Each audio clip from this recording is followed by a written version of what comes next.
बुद्ध धम्म के महायान वज्रयान परंपरा का जो मंत्र था ओम मणि पद्मे हम को पाखंडियों ने किस तरीके से भ्रमित करके और इसमें से ओम को किस तरीके से चोरी किया और इस ओम मणि पद्मे हम इस मंत्र का ओम निकाल कर किस तरीके से इसे शिव शंकर या सृष्टि के आरंभ से यह मंत्र चोरी करके किस तरीके से इसका रूपांतरण और परिवर्तन किया। इस न्यूज रिपोर्ट को अंत तक जरूर देखिएगा। बीच में अगर आप वीडियो स्किप करते हैं तो जाहिर सी बात है कि आप कंफ्यूज हो सकते हैं, इसलिए अंत तक ये वीडियो जरूर देखिएगा। प्राचीन काल में भारत में महायान परंपरा से वज्रयान परंपरा का अभ्युदय हुआ है। महायान परंपरा का आरंभ भारत में स्वर्ण काल के समय में हुआ था। इस वजह से उसका विस्तार एशिया महादेश के कोने कोने में पहुंच गया, परंतु वज्रयान परंपरा का अभ्युदय स्वर्ण काल के अंतिम चरण में हुआ था। इस वजह से इस वज्रयान का प्रभाव भारत के इर्द गिर्द तिब्बत लेह लद्दाख तक ही सिमट कर रह गया था। यह वज्रयानी परंपरा है। आइए पहले इसको जानें। वस्तुतः सामान्य तौर पर कह सकते हैं कि महायान बौद्ध परंपरा में एक शाखा के रूप में उदित होते हुए नए मार्ग का निर्माण करना, जिसमें मार्गदाता गौतम बुद्ध के बताए अष्टांगिक मार्ग पर चलते हुए अवतारवाद वाले अवलोकितेश्वर यानी मार्गदाता गौतम बुद्ध को ईश्वर के अवतार वाली धारणा को महत्व दिए जाने से है। कुछ समय पश्चात ही इसी वज्रयान परंपरा से तंत्रयान परंपरा का उद्भव होता है। इस तंत्रयान परंपरा में विपश्यना जैसी लंबी साधना विधि की जगह पर सरल सुलभ उच्च टंकार युक्त ध्वनि वाले मंत्रों की साधना और जाप को प्रमुखता से स्थान दिया गया और ऊंची टंकार युक्त ध्वनि के साथ साथ कुछ मंत्र युक्त रचनाएं भी की गईं। इन सभी के उच्चारण से शरीर में कंपन उत्पन्न होता था, इसीलिए साधक कहते थे कि इससे काफी लाभ होता है, परंतु यह लाभ लोगों को हुआ या नहीं इसका तो पता नहीं चला। लेकिन पूर्व काल की स्वस्थ विद्या विपश्यना विलुप्त जरूर हो गई और उसकी जगह पर ऊंचे टंकार वाले तंत्र मंत्र का समावेश हो गया। वज्रयान, तंत्रयान और अवलोकितेश्वर बुद्ध। ऐसे तो अवलोकितेश्वर बुद्ध मूर्ति का निर्माण महायान से ही थोड़ा बहुत शुरू हो गया था, लेकिन भारत में अवलोकितेश्वर बोधिसत्व के बाद से महायान कमजोर पड़ने लगा और वज्रयान परंपरा मजबूती के साथ उभरती हुई 8वीं 9वीं शताब्दी तक संपूर्ण भारत में अपनी पकड़ बना ली थी। इसका परिणाम यह हुआ कि बौद्ध धर्म में अवलोकितेश्वर बोधिसत्व के रूप में असीम करुणा का रूप धारण कर जातक कहानियों के साथ रचनात्मक कहानियों की भरमार होने लगी, जिसका साक्ष्य आज आपको वज्रयानी परंपरा के अंदर बहुतायत मिलेगा। मार्गदाता गौतम बुद्ध ने हमेशा अपने आप को एक मानव के रूप में सबके सामने रखा था, लेकिन महायान के अंतिम चरण और वज्रयान के प्रथम चरण में उनको अवतार और चमत्कारिक बातों से जोड़ते हुए एक अलौकिक शक्ति का प्रतिरूप दिखाया जाने लगा, जिसे आज की ब्राह्मणी वैदिक परंपरा का प्रारंभ होना कहते हैं।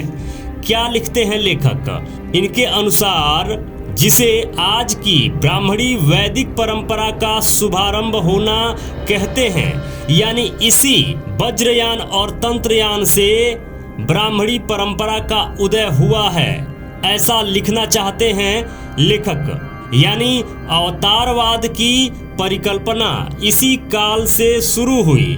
आज अवलोकितेश्वर बोधिसत्व की जितनी भी मूर्तियां प्राप्त हुई हैं, उनमें प्रथम बुद्ध को कमल के फूल पर दिखाया गया है, दूसरे बुद्ध के हाथ में शंख और कमल के फूल के साथ दिखाया गया है, तीसरे बुद्ध की जो मूर्ति मिली उसमें उनके हाथ में वज्र और अष्टांगिक चक्र भी दिखाया गया है। लेकिन इसी अवलोकितेश्वर बुद्ध के बाद से भारत में बोधिसत्व शब्द का विकास ज्यादा हुआ।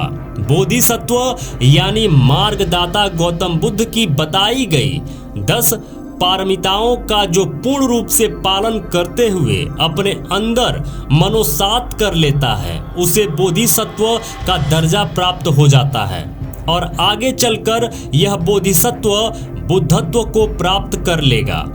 उस समय इस प्रकार की मान्यता बहुत ही प्रचलित थी, जिसका परिणाम यह हुआ कि इस मार्ग के अनुयायी भी बोधिसत्व की प्राप्ति का प्रयास करने लगे थे। आगे उन सभी के अनुयायी लोग भी अपने अपने बोधिसत्व प्राप्त लोगों की विभिन्न प्रकार की मुद्राओं में मूर्तियों का निर्माण करने लगे थे।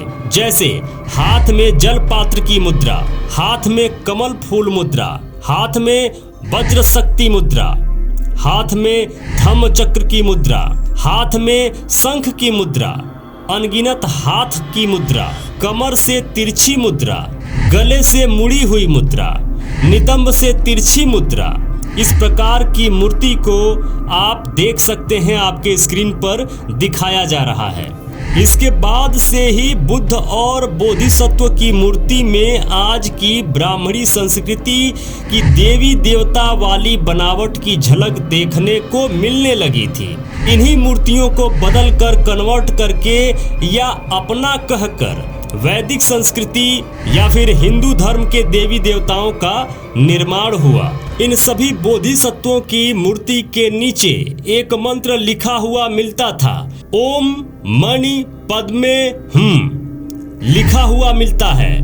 परंतु आज इसी ओम को लेकर वैदिक परंपरा वाले नासा और सूर्य से अपने आप को जोड़ते नहीं थकते हैं। चोरी का यह ओम शब्द लेकर खुद को महान साबित करते हुए मूर्खों को आप अपने आसपास देखते होंगे। लेकिन इस ओम को कहां से लिए हैं, यह आज तक वैदिक अनुयायी वाले नहीं बताते। वैदिक मतानुयायियों से एक प्रश्न है कि यदि उन्होंने अवलोकितेश्वर बुद्ध से ओम की चोरी नहीं की है तो फिर यह बताएं कि इस ओम को सर्वप्रथम उन्होंने कब और कहां से प्राप्त किया था। इस ओम पर कुछ लिखित अवशेष क्यों नहीं दिखाते हैं। द्वितीय तथ्य यह है कि महायान और वज्रयान परंपरा में एक धम्म चक्र की प्रधानता है, जिसका भारत के बाहर भी सभी बौद्ध राष्ट्रों में काफी महत्व है। उस धम्म चक्र को आज कोई भी देख सकता है। उस पर भी हर राष्ट्र की लिपि भाषा ओम मणि पद्मे हम लिखा मिल जाता है। वहाँ की अपनी भाषा में यह मंत्र मिल जाता है। अलग अलग राष्ट्रों में जहाँ भी इन बोधिसत्वों को स्थान दिया जाता है, बनाया जाता है, वहाँ उस देश की अपनी भाषा में ओम मणि पद्मे हम लिखा मिल जाता है। और भारत में इसी ओम मणि पद्मे हम को चोरी करके ओम को निकालकर इन पाखंडियों ने कैसे लोगों को भ्रमित किया कि यह सृष्टि के आरंभ से है, जबकि यह बुद्ध धम्म के महायान के वज्रयान परंपरा से लिया गया है। उस समय ऐसी मान्यता थी कि ओम मणि पद्मे हम लिखे गए धम्म चक्र को जितनी बार घुमाओगे उतनी बार इस मंत्र के जाप का फल मिलेगा। इन्हीं सब मंत्रों की शक्ति वाली मान्यता से आगे वज्रयान से तंत्रयान यानी शाक्त पंथ यानी शक्ति की उपासना वाले संप्रदाय का उदय होता है।